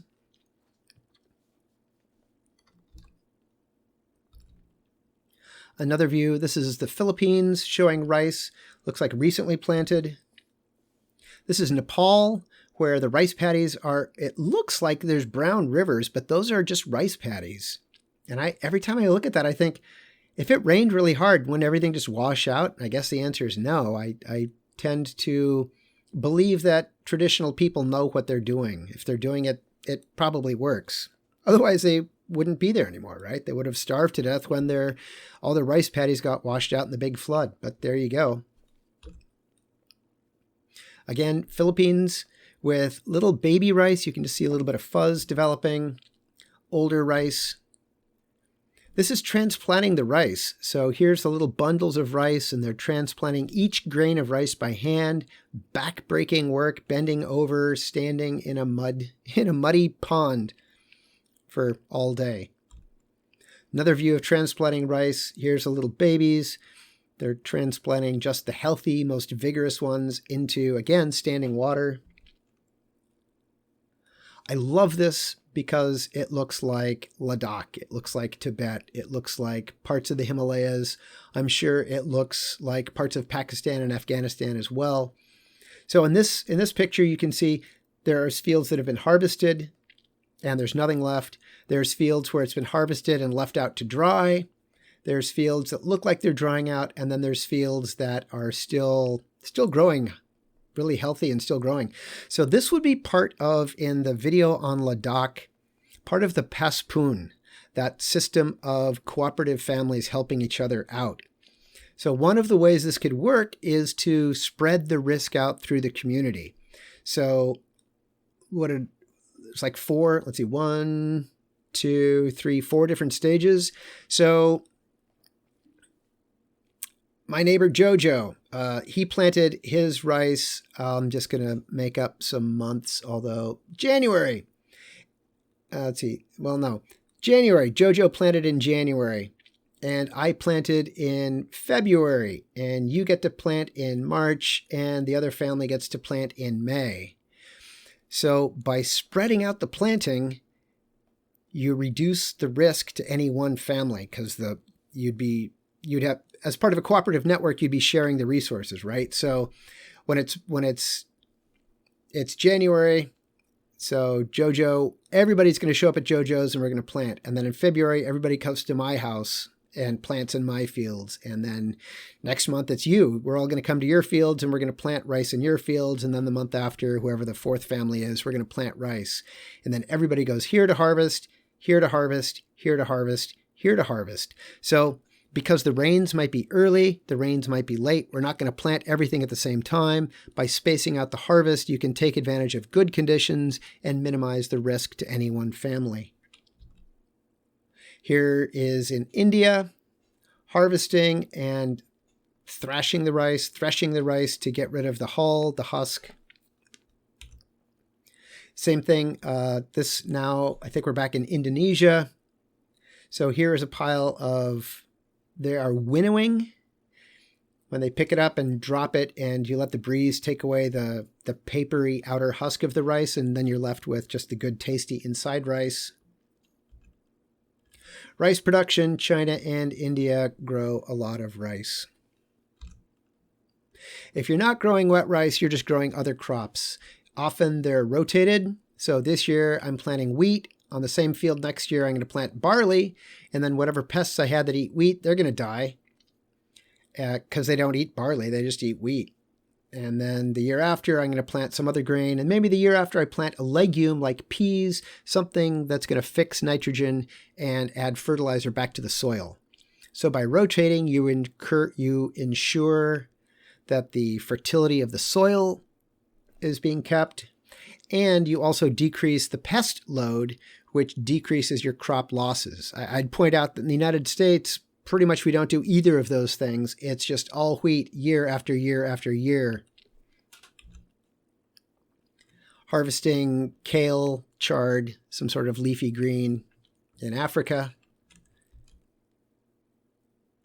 Oh, yeah, Rosie the organic free-range chicken. I'm not sure why I throw this in at this point. It seemed like a good idea at one point, so I'm just going to keep doing it. So there's a big deal in agriculture about free-range versus confined animal farming operations, concentrated animal farming operations, the CAFOs, that they pretty much raise 20,000 chickens in an area the size of a football field that's inside. If you want to go visit the chickens, you got to wear a biohazard suit so that you don't bring anything that could infect them. They are allowed 2 weeks free range, but they only live for 5 weeks before they're slaughtered for consumption. So the first 3 weeks of their life, the doors are closed, their friends are inside, their food and their water's inside. Then the last 2 weeks, because this is what the law says, you got to give them 2 weeks where they can roam around as much as they want, except they don't really go outside because that's scary and new and dangerous. So this is still better than conventional chicken. However, it's not good. Rice production, same map, showing the same thing. India, China, followed by Brazil. Corn production, U.S. lots and lots and lots of corn. Also China. But China's got so many people and so much land that whatever they have, they're probably growing a lot of it. Wheat production. If people can grow wheat worldwide, that's what they grow. Wheat is the number one carbohydrate grain crop in the world. Milk production, India, not surprisingly. The United States producing less milk than India. Meat production, I like this part because it's what kinds of, across the U.S., predominantly cattle. We saw some pigs on the East Coast, especially in the Carolinas region. But some places, goats or sheep. Sheep, Australia, lots of sheep. Indonesia, lots of goats. No pigs because they're mainly Muslim, but lots of goats. Philippines are going to have pigs. I'm still waiting for somebody to do a study on the difficulties of recruiting for Abu Sayyaf, the Islamist terrorist organization operating out of the Philippines, where people eat pigs. Cows, sheep, goats. Fish. Aquaculture is what we're looking at now, where they produce fish in tanks. I'll have some videos on aquaculture, mainly salmon. All right, that's it for subsistence agriculture, which is growing food to trade or barter or eat. And now it's all about money. So some of the characteristics, how would I characterize commercial farming? Very few farms, very few farmers. 1930, we had about 7 million farms, 5.6, 4 million, 2 million, now less than 2% of the population is engaged in farming. Today, less than 1% of the population is engaged in farming. In fact, there's so few farmers that I don't think they actually show up on the census anymore, that there's like a threshold you have to meet. So many people have to be doing this in order to get asked, oh, what's your job? Are you a... They're not even going to give you the option because we don't have as many. We have way more people. Yeah, under 1 million farmers across the U.S. Whenever I made these notes, 2.2 million people in jail. Few farms, few farmers, but that means that the farms are huge. Because remember, we haven't lost the acreage. We've just lost the individual ownership of farms. The national average is about 469 acres for a farm. The California average is over 3,000 acres. 640 acres or a square mile. So over 5 square miles is the average California farm. Percent of the labor force engaged in ag. We will come back and revisit this when we talk about economics and economic development. That the higher the percentage of your population that's doing ag, the less developed, the less profitable it is. Because farming is way down there on the list of profitable occupations. So Africa, mainly subsistence, India, China, still lots and lots and lots. Afghanistan, lots and lots and lots of people farming as a proportion of the population. Here we've got percent of the workforce in ag in the United States. You know, we hit 50%. We had 50% in the 1880s. By the 1980s, we were below 10%, probably 3%. And by 2010, dropping, as opposed to Uganda, 75% of the population is doing something in ag. India, the majority of the population in India engaged in agriculture. Brazil, 21% of the population engaged in agriculture. So we're losing farms, we're losing family farms, we're losing profitable family farms, and what we see is now a handful of farm operations are supplying the majority of food for us. And in the 1970s, the U.S. Department of Agriculture embarked on a Get Big or Get Out program. And the sad thing about that is their own research of the Central Valley towns of Danuba and Arvind. These are two, I think they're both in the San Joaquin Valley and in the southern Central Valley. Danuba and Arvind. Danuba was a town populated by farmers. They had small farms. The people who worked on the farm were the farm owners. And the USDA looked at these two towns as an example of small farms with farmers operating the farm. Half the town was a farm owner. And in Arvind, population about the same. You can see they had a quarter of the number of farms. The farms were much bigger. These farms, the farms in Arvind, instead of being owned by the farmers, were owned by corporations made up of doctors and dentists, mainly from Southern California. So they would hire somebody from the town to act as a farm manager, but nobody who necessarily lived on the farm owned the farm. It was all making money for people someplace else as an investment. 2/3 of the town was employed as a field worker, a low-wage field worker on these farms.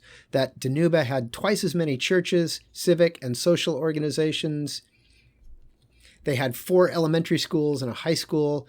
They had 2 daily newspapers in Danuba. The farmers would spend their money in town. They'd go out to eat. They would buy their farm equipment. And so the economy in Danuba was much more closed in a good way, as opposed to Arvind, where the money that the farm generated didn't go to Arvind. The money went to corporations from outside of town. And at the same time, the USDA did the study of small farms take less money to run, small farms make more food. They embarked on a policy of get bigger, get out that encouraged the creation of larger farms owned by corporations, because corporations have money to get legislation changed. The USDA, they said, hey, if we took these big farms and chopped them up into smaller farms, there would be way more jobs, there'd be way more retail sales, we would increase income. The USDA said small farms are more efficient by 2 to 10 times. So economically, energetically, way more efficient, and yet they just didn't want to do it. They wanted big farms. Small farms are 10 times, 27-acre farms more efficient than 6,000-acre farms. Farms of 4 acres are over 100 times more efficient per acre. So the small family-run farms were the best thing that we could have had. And since the 1960s, we've been actively trying to get rid of them. So in order to farm those 6,000 acres, you need a huge tractor. You can't do it with your own energy. We now have to use lots and lots and lots of equipment and fossil fuels. And fertilizers. So increase in fertilizer. These are synthetic fertilizers that contribute to global warming. These are synthetic fertilizers that decrease the health of the soil. They decrease the nutrients. They decrease the organic content. They decrease the water content of the soil. So you need to use more water. You need to apply more fertilizer. It's a vicious cycle. Once they start to use synthetic fertilizers, they use more and more and more and more. So fossil fuels, looking at the, how is this sustainable? Looking at Earthbound Farms organic salad mix, takes 58 calories of fossil fuel input to make 1 calorie of salad. I would argue that is incredibly inefficient. 20% of fossil fuel use in the United States is for agriculture. It is the biggest, it is bigger than personal use. So the fossil fuels that we use to heat and cool our homes and drive around, we use less than agriculture does. And it's not just moving the crops around, like, shipping it to the factory or shipping it to the store. It's also the use of the machines on the farm and the chemicals that are used on the farm as fertilizer and pesticides are often derived from fossil fuels. So here we've got fruit production and where it's going to. One of the things that you might not have realized until just now is when it's winter in the northern hemisphere, and so we're not producing fruit, it's summer in the southern hemisphere.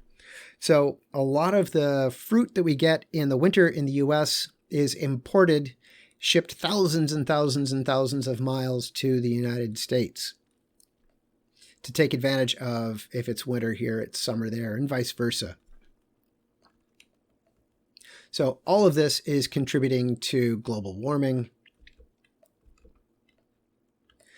The amount of oil it takes to feed the average American, about 400 gallons a year of oil are needed to feed one person. To make a kilogram of nitrogen fertilizer takes almost 2 quarts, a half gallon of diesel fuel, the equivalent. In 2002, the U.S. used 12 million tons of nitrogen fertilizer, which would have taken 96 million barrels of oil to make. That was just in 2002. From 1945 to 1994, fertilizer use in the U.S. increased fourfold, so we used 4 times as much fertilizer, but we got 3 times as much food. So, like I said, every year we need to apply more and more and more fertilizer just to get the same yield because it damages the soil health. Fossil fuel use in the U.S. increased 20-fold in the last 40 years. Right now, we're running a 10-to-1 ratio of input energy in fossil fuels for calories of food. Half of the plains soil has been lost since 1960.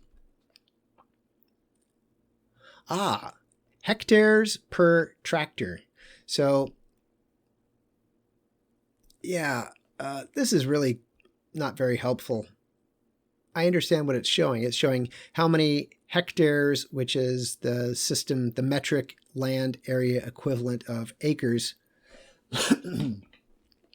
But I can think of 2 reasons. In fact, I really wonder about the US number because there's 2 reasons to have lots of farmland per tractor.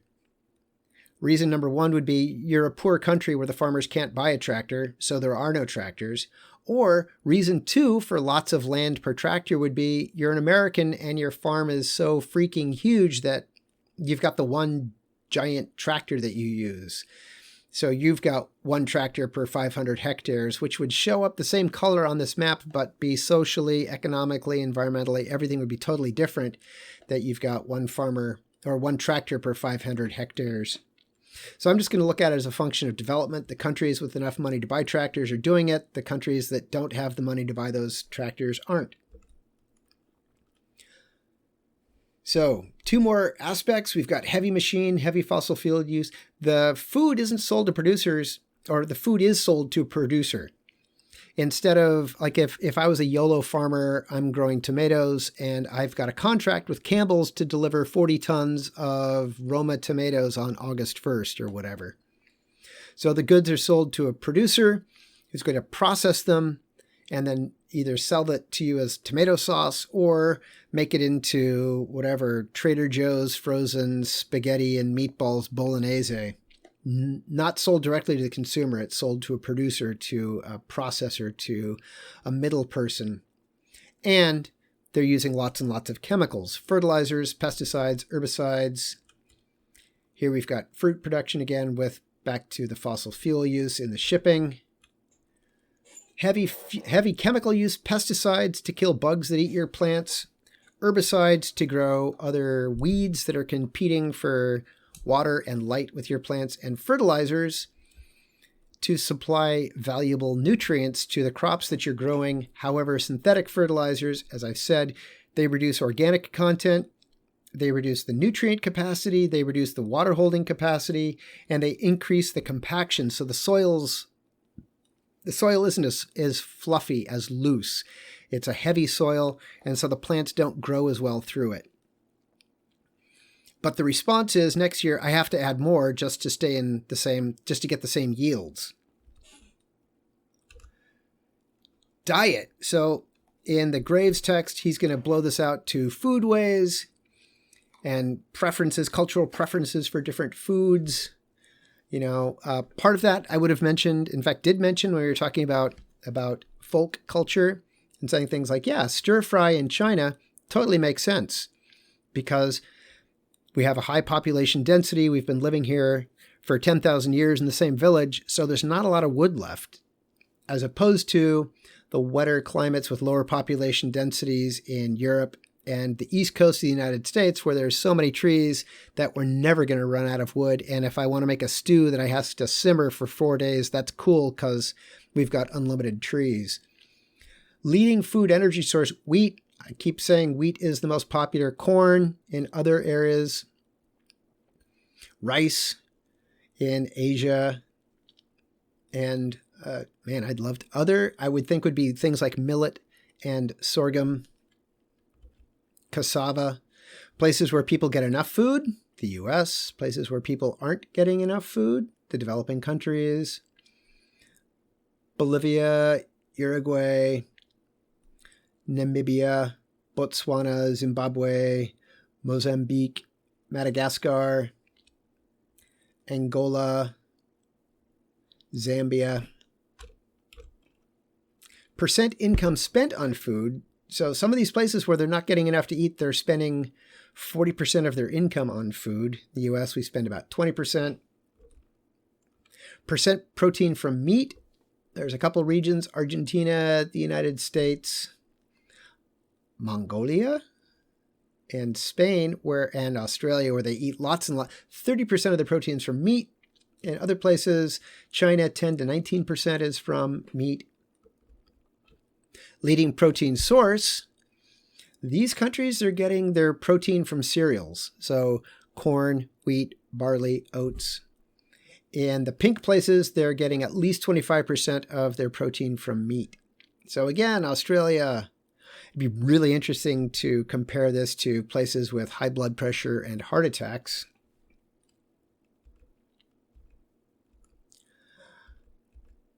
Oh, yeah, I'm just going to say I put a bunch of random facts in here. Random facts, like our spending on healthcare and food has flip-flopped from 1960 to today. We were spending twice as much money on healthcare as food. Now we're spending twice as much on food as healthcare.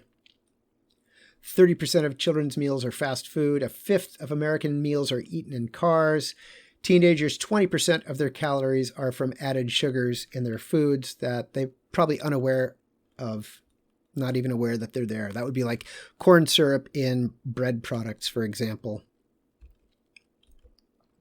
Pesticides are chemicals that kill bugs. Here we have a worker in Mexico applying pesticides. Pesticides in the developing world are often marketed as plant medicine, that if your children are sick, you take them to the doctor and the doctor gives them medicine so they're healthy. Well, you don't want your plants to be sick, so you need to give them plant medicine. But workers are often, well, man, what do? We sell chemicals in other countries that are banned in the US because they're toxic, but we'll make them and sell them to other people to use.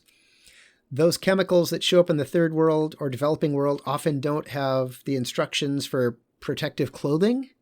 Like, keep this out of your eyes, keep it off of your skin. You should be wearing a respirator and goggles and gloves and a full bodysuit.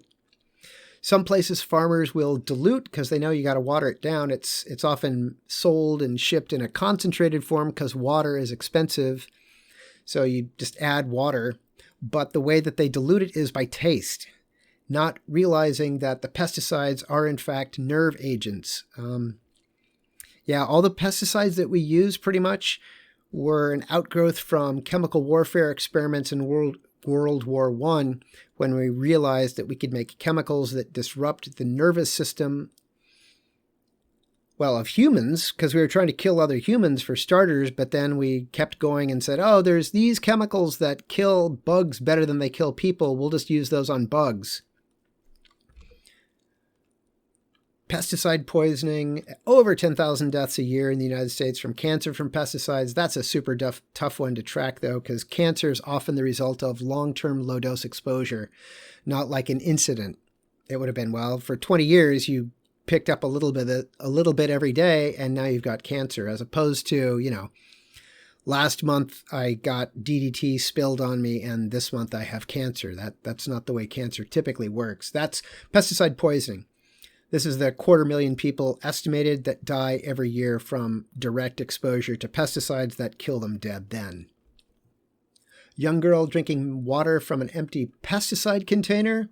Often in the developing world, they use the runoff water from the fields for cooking, for drinking, for washing, not knowing that it's been contaminated with pesticides, which again are just chemical nerve agents.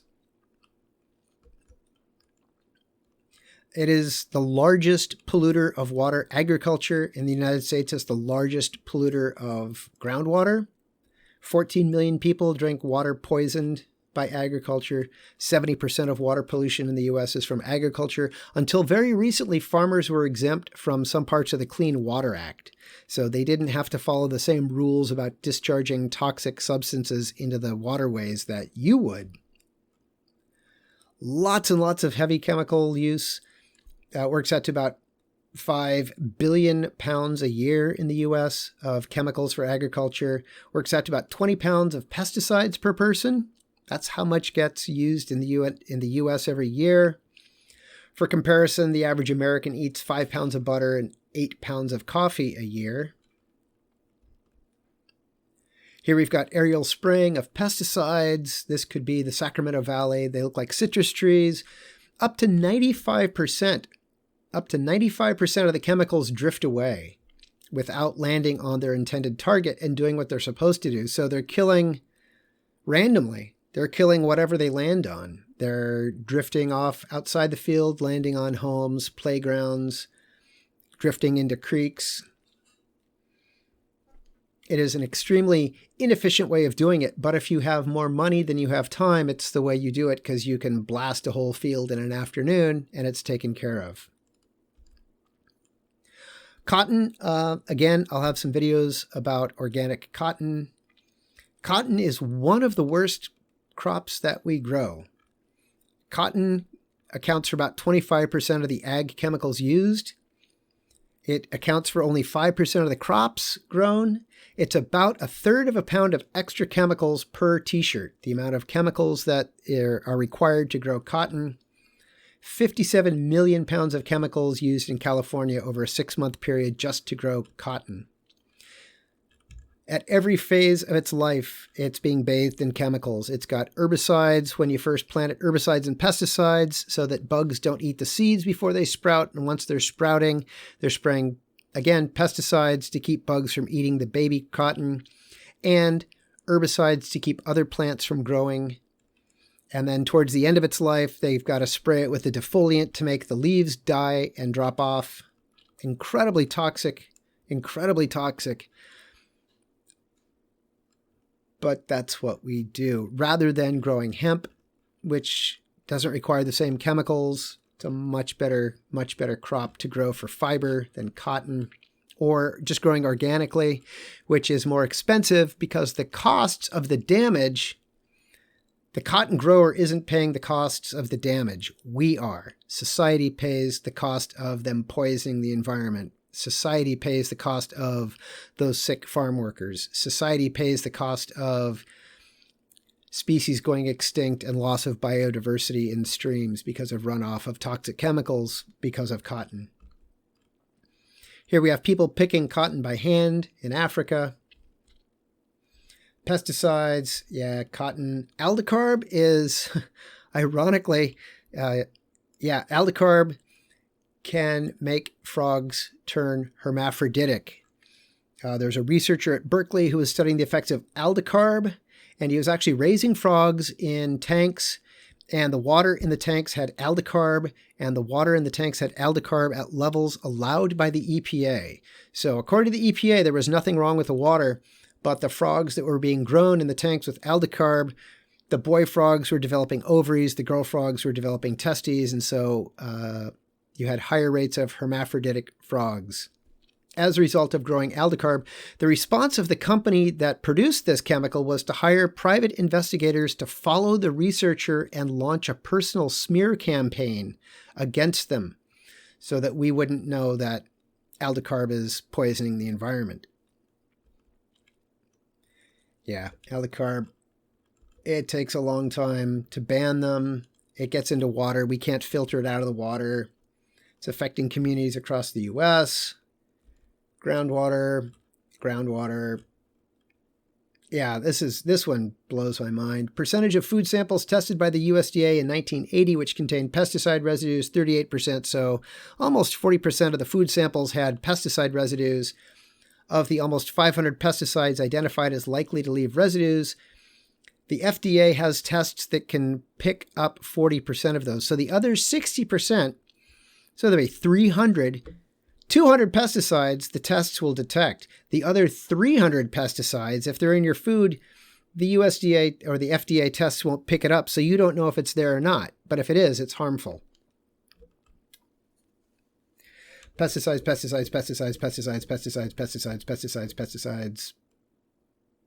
Biotech. So I wanted to talk briefly about biotech, genetically modified crops. Monsanto, one of the corporations involved in this, they will be in the video The Future of Food. Novartis, a pharmaceutical company that got into biotech. TRIPS refers to trade-related intellectual property and the theft of indigenous knowledge. So seed companies travel all over the world looking for crops that have been bred by indigenous people. The seed companies take those seeds and then they patent them. And then if you want to use those seeds, you got to buy them. Biotech can increase herbicide resistance. They can actually convince plants to make new pesticides. Actually, they turn part of the plant into a factory to make pesticides. The Terminator Gene, right. So when you buy seeds, if you're a farmer and you buy seeds, you buy the seeds and the right to plant those seeds this harvest, this year. So it's just like software where you buy, well, back in the day, you actually used to buy the physical media, like the CD that your software came on, and you bought the license to run that on your computer. Those are the two parts. So there's the physical media and then there's the license. And seed works the same way today, where you buy the physical seed and you also buy the right to plant that seed this year. It is considered theft. If you don't plant all of the seed this year, if you save some and plant it next year, that's theft. And the seed companies go after farmers for illegally planting the seeds that they bought last year. Planting them this year is illegal. Also, farmers harvest the seeds. Going back to that seed agriculture, if you're growing something that you're getting seeds out of, like corn, the biotech industry doesn't want you saving your corn and planting it next year. And so they embarked on a way to try to make the seeds be all sterile. This was called the Terminator Gene. And one of the problems with biotech is that you're injecting genetic information from like the strawberry that was developed with flounder genes so that it would be more resistant to cold. So plants, it turns out, exchange genetic information, not just when they reproduce, but just sitting in a field. The different crops in the field and on the side of the field will actually be exchanging genetic information. So herbicide resistance, for example, Roundup is a chemical that causes cancer, developed by Monsanto. Roundup is a very popular herbicide. And so if you're a farmer and you have weeds, you want to be able to kill the weeds. So Monsanto figured out a way to breed crops that are resistant to Roundup. Roundup Ready soybeans, for example, used extensively across South America. So if you're paying attention, you know where this is going to go.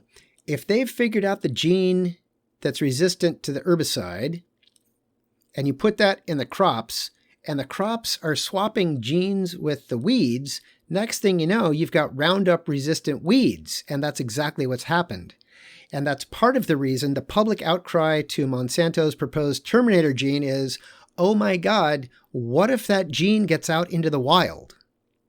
So instead of that gene just staying in your corn crop or your soybean crop this year so that all of your seeds are sterile, what if that gets into the wild?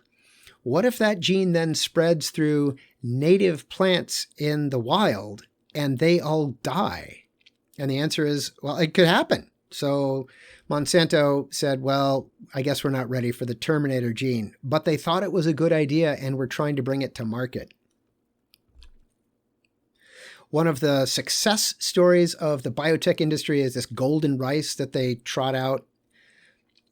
Because these genes, the herbicide resistance, the pesticide production, for example, in South America, farmers didn't realize that they were getting much lower yields of these biotech soybeans than they were their non-biotech soybeans. So biotech comes comes with an economic cost.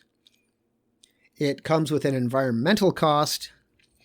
And their one success story is this golden rice that they made produce vitamin A, but to get enough vitamin A from their golden rice, you'd have to eat 38 pounds a day. And the people in these areas had crops that they used to grow that had plenty of vitamin A. It's just now on those fields, they're not growing those crops. They're growing 60 acres of whatever to sell to a company later. So it's really the shift from small-scale farming to food that they're eating to commercial farming for export that's affected what they're growing. That's the problem. It's not that there are no foods that they could eat that they would get an adequate supply of vitamin A. It's that they're not growing those foods anymore because everything they're growing is for export. Another example of biotech is, and this was important, it was a big deal in the 90s, 2000s with RBGH or RBST, bovine growth hormone. So again, I'm going to back up and say Roundup.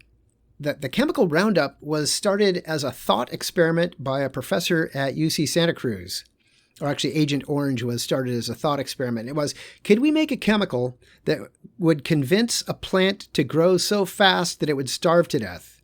Because it's putting all of its energy into making new plant and not enough energy into making new leaves to make more food. So could we make a chemical that if we give it to a plant, it would make the plant grow so fast that it starves itself to death? And the answer is yes. That was Agent Orange. Another chemical was they looked at cows and said, well, yeah, we've had domesticated cows for thousands of years, and those cows produce milk, which is what we want.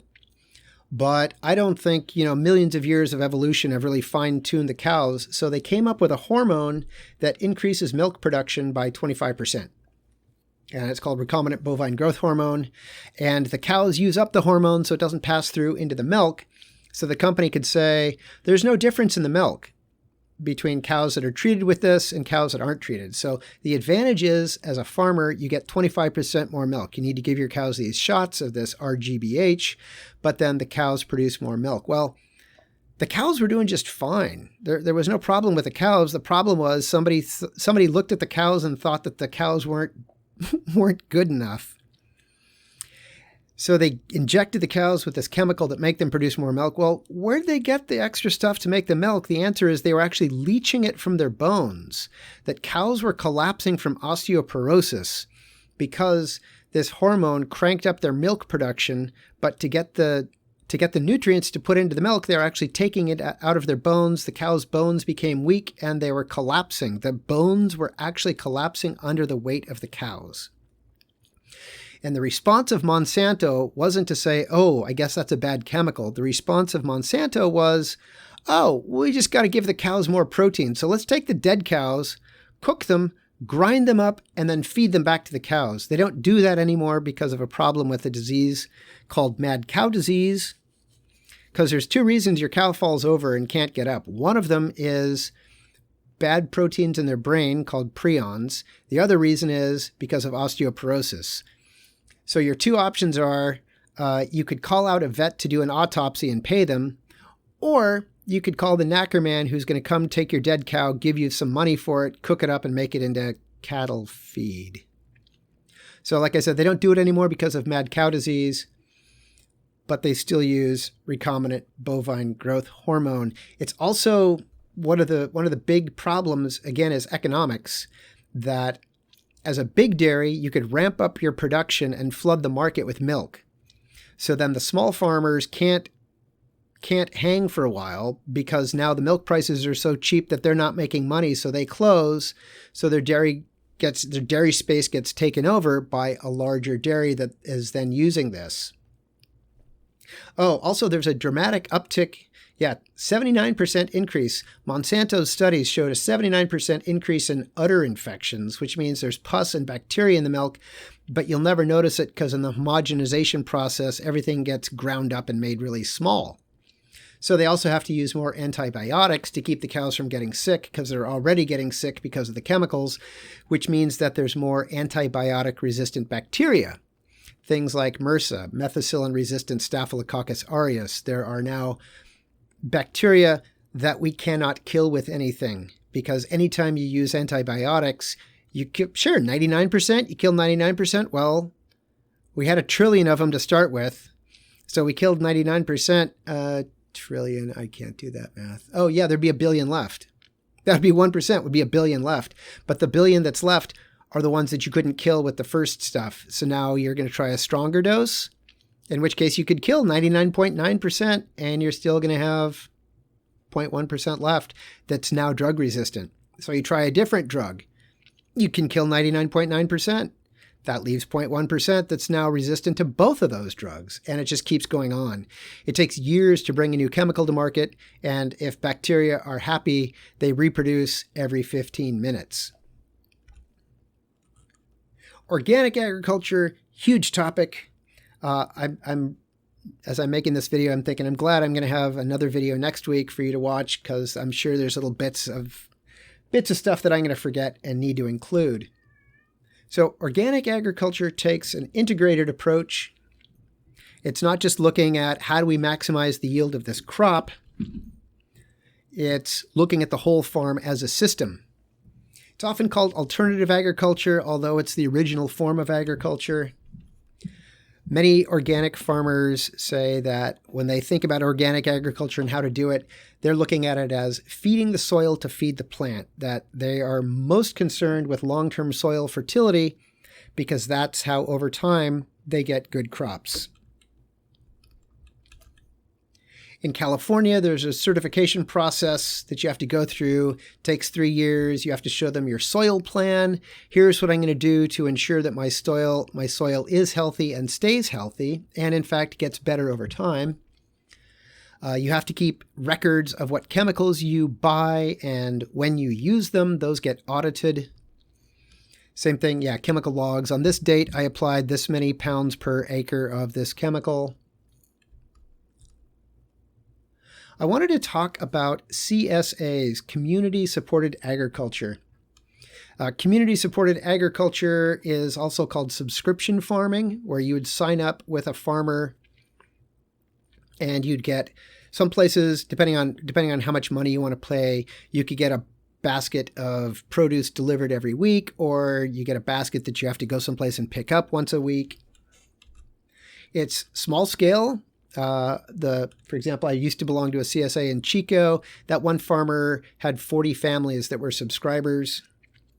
And so every week, because he needed to have a box of, half dozen different things that are ripe, it encourages diversity. So many, many, many different crops, not just one variety, but a couple varieties of whatever to increase the diversity. It results in better prices for the farmer and the consumer. There's really no downside. The local food movement, also related to CSAs. Terroir is a concept. I haven't found a good video for it yet. Terroir, it's a French word, and it refers to the characteristics of the land in a specific place. So it would be like a vineyard.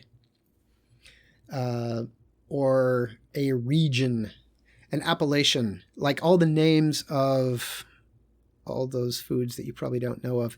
Like when we were talking about cheeses, all those cheeses were named after towns, and it's the terroir that creates a Roquefort or a cheddar or a Munster or a Gorgonzola or whatever the cheese type is. It's the combination of the climate and the soil and the crops and the techniques and how all of that creates a unique and individual type of whatever it is that's grown in that place. It's interesting, the cannabis trade is really picking up on this because, as I mentioned, Humboldt sees the writing on the wall. Humboldt, as they grow a lot of weed in Humboldt, but that's because of historic reasons, not necessarily because it's a good place to grow weed. There are probably far better places to grow weed that because it's been illegal, they just don't. But in trying to create like a Humboldt branding terroir, they're trying to get going with this, with approving trademarks and whatnot for Humboldt grown weed. Like Napa is to wine. People will pay more for wine that was grown in Napa than they would wine that's grown in Lodi.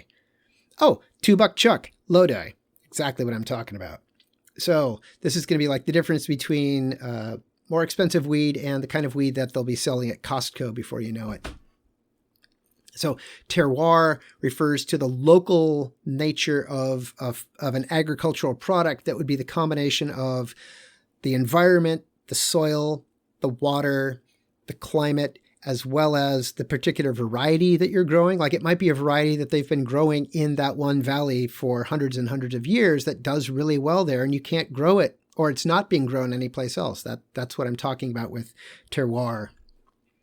Food shed is another new term. So local food, terroir, food shed, food miles, all of these are kind of in the ballpark. The concept that I think ties them all together is small-scale alternative agriculture. So it's still commercial agriculture, but it might be organic. It's still commercial agriculture, but it's small-scale and local. So food shed and food miles is the idea that you're trying to eat locally. Yeah, I'm sorry, you know exactly what I'm talking about. You live in Sacramento. Sacramento is one of those farm to fork towns where they emphasize that the food that you're eating was grown locally.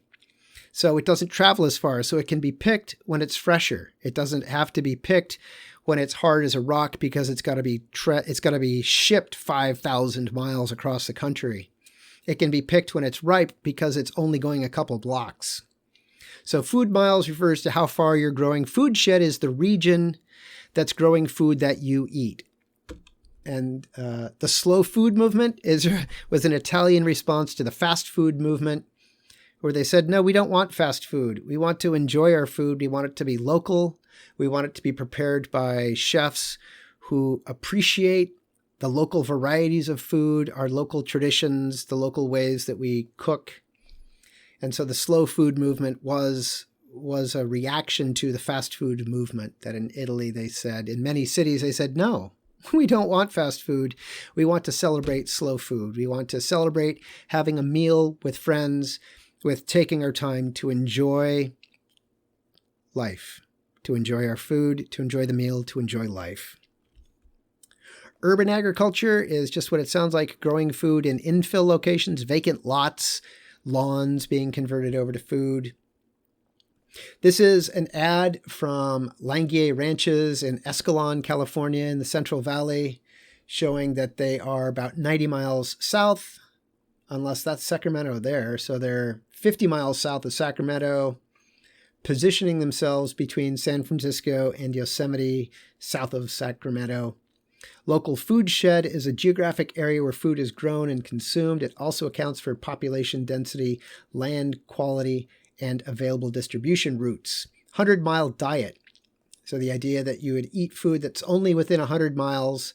So within 100 miles of them, they could sell to Sacramento, they could sell to San Francisco, they could sell to Yosemite. That would be within a 100-mile radius of the Langier ranches. Urban agriculture in different parts of the world accounts for a surprising amount. Like Accra in Ghana, 90% of the fresh vegetables consumed in Ghana, in Accra, are grown in Ghana. La Paz, 30%. Havana, 58%. Sofia, Bulgaria, 50%. So urban infill agriculture, the percentage of various foods produced by urban farming, lots of rice. Rice? That's amazing. I want to know more about that. Hanoi in Vietnam, fresh vegetables, pigs, poultry, fish. Right, the doorstoop animals, poultry and pork. Benefits of urban agriculture. It's self-production of food. It's diverse. It's decentralized. It's linked with eco-sanitation. It's smaller scale. This would be rural food deserts, population with no car, no food market within 1 mile, the South, the Appalachians. Interesting. And it's that same area of the South that we've been seeing all semester. The Black Soils region of the South is a food desert, less developed. Proximity to fast food. Yeah. As a result of increasing levels of processed food, increasing levels of high fructose corn syrup, globally, there's an increase in obesity. And then the costs of different fast food production. So a quarter-pound burger requires clearing this much rainforest, the destruction of 165 pounds of living matter, 30 plant species, 100 insect species, dozens of birds. food hardship, places where people can't get enough food, our own Central Valley. I'm assuming, and ironically, this is the region of high food production. I'm assuming that these are probably low-wage Hispanic immigrant workers that are suffering from food hardship in the Central Valley, where they're growing our food, which is tragic and horrible. And this picture I grabbed from another textbook, not our textbook, but it was a picture of the Black Panthers' free breakfast program for children. They realized that hunger was a community issue. In response, they started a free breakfast program.